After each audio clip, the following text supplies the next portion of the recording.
El castillo en el que mi criado se había empeñado en entrar a la fuerza antes que permitir que yo pasara la noche al aire libre encontrándome gravemente como me encontraba, herido, era uno de los enormes edificios en los que se mezcla el aspecto lóbrego con la grandeza que durante tanto tiempo han alzado su ceñuda frente entre los Apeninos, no menos en la realidad que en las novelas de la señora Radcliffe.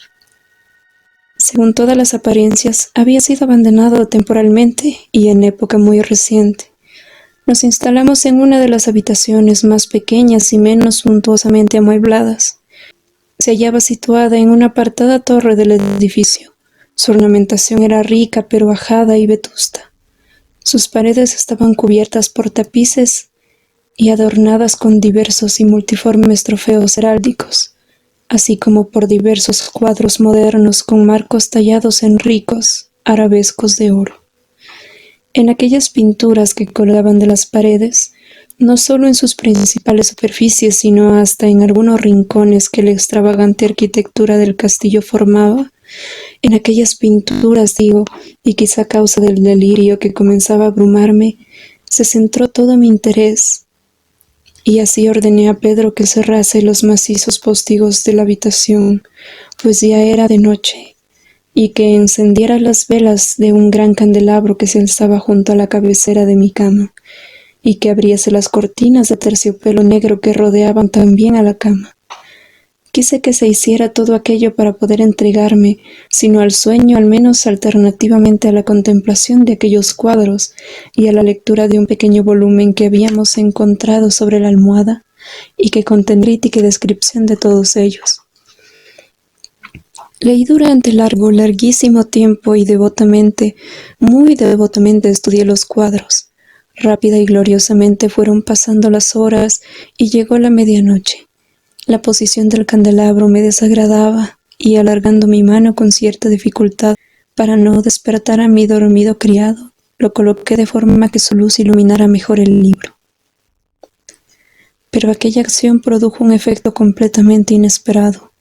Las luces de las numerosas bujías, porque había muchas, caían en aquel momento sobre un nicho de la habitación que, hasta entonces, había quedado sumido en la oscuridad por uno de los postes de la cama, y a causa de ellos pude ver vivamente iluminado un retrato que había pasado completamente inadvertido.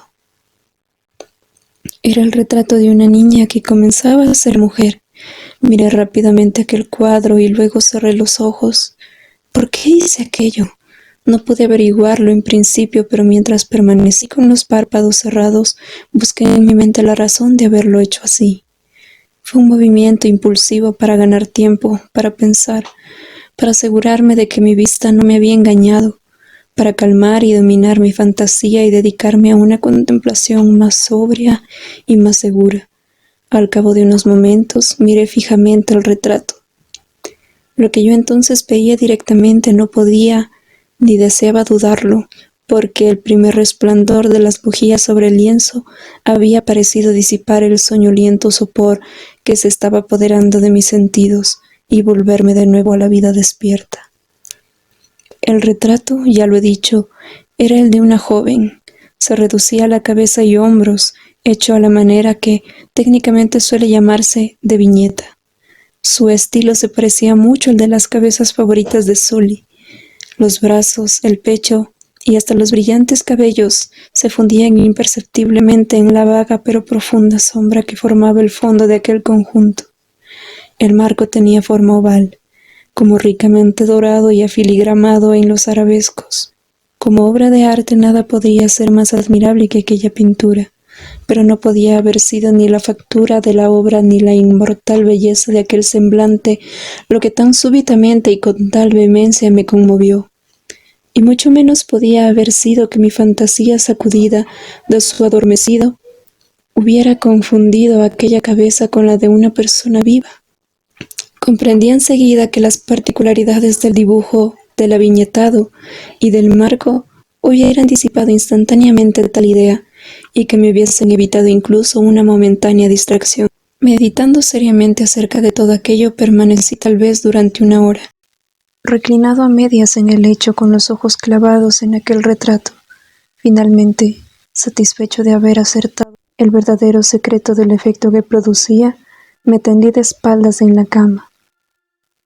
Había descubierto que el hechizo de aquella pintura consistía en que su expresión mostraba una absoluta semejanza con la vida, que primero me sobrecogió y finalmente me desconcertó.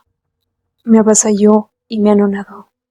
Con profundo y respetuoso temor volví a colocar el candelabro en su primera posición. Una vez quedó fuera de mi vista la causa de mi profunda agitación, escudriñé ansiosamente el volumen que trataba de aquellos cuadros y de su historia. Escudriñé el libro hasta encontrar el número que marcaba el retrato oval, y allí leí las vagas e imprecisas palabras que siguen. Era una doncella de singularísima belleza, y no menos amable que llena de alegría, pero funesta fue la hora en que ella vio, amó y se casó con el pintor. El apasionado estudioso, sobrio, era hombre que ya tenía esposa en su arte. Ella, una doncella de rarísima belleza, tan encantadora como alegre, toda luz y sonrisas, juguetona como un cervatillo, amante y cariñosa para todas las cosas en este mundo, solo aborrecía al arte que era su rival. Solo temía a la paleta, a los pinceles y a otros enfadosos instrumentos que la privaban de la presencia de su amado. Fue pues cosa terrible para aquella doncella oír decir al pintor que deseaba retratar también a su joven esposa.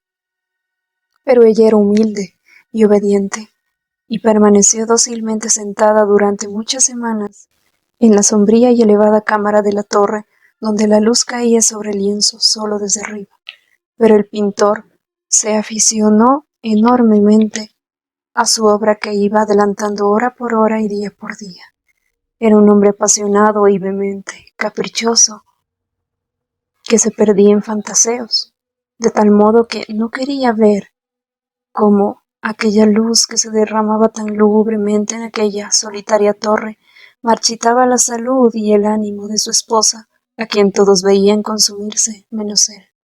Y sin embargo ella no dejaba de sonreírle, sin quejarse jamás, porque veía que el pintor, que gozaba de alto renombre, hallaba en su tarea férvido deleite, y que se afanaba día y noche en pintar a la que tanto le amaba, y que cada día iba desalentándose y enflaqueciendo más. Y lo cierto fue que algunos que contemplaron el retrato hablaron de su parecido en voz baja, como si se tratara de una maravillosa demostración, no solo del talento del pintor, sino de su amor profundo por aquella a quien pintaba en forma tan excelsa. Pero hacia el final, cuando la obra se acercaba más y más a su terminación, ya no se admitía a nadie en la torre, porque el pintor ya desvariaba profundamente, inmerso en su obra, de la que apenas apartaba los ojos, ni siquiera para mirar a su esposa, y no quería ver cómo los colores que esparcía sobre el lienzo eran arrancados de las mejillas de la que estaba sentada cerca de él. Y cuando hubieron pasado muchas semanas más, y quedaba ya muy poco que hacer, salvo alguna que otra pincelada en los ojos o en la boca, el espíritu le vaciló también, como la llama en la concavidad de una lámpara. Se dieron las últimas pinceladas, y durante un momento el pintor quedó arrobado ante la obra que acababa de trabajar tan primorosamente. Pero al cabo de otro momento, cuando aún contemplaba su cuadro, palideció, tembló súbitamente y horrorizado gritó: «Esto es realmente la vida misma». Luego volvió los ojos hacia su amada. Estaba muerta.